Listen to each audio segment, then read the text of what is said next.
nakuha ko na sibuyas guys. 5 sako pala. Ayan. Isa. Ayan na. Manto. Nakangyan ito na sa akin. Ayan.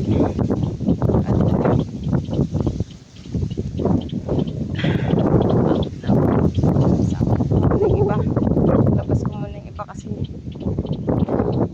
puno na lahat ng sako.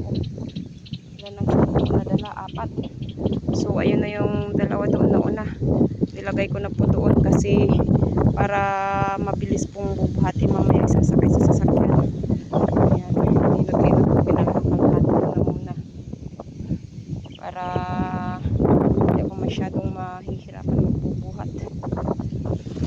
Nilipat ko na doon para mamaya madali na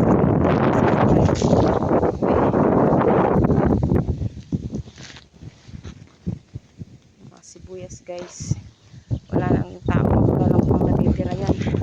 Kanina po marami mga nagkakulas. Ayan, maluwang po itong pinagpulutan namin ng mga sibuyas. Ayan, so dito ako sa gitna ng taltanan po. Mag-isa na lang po ako.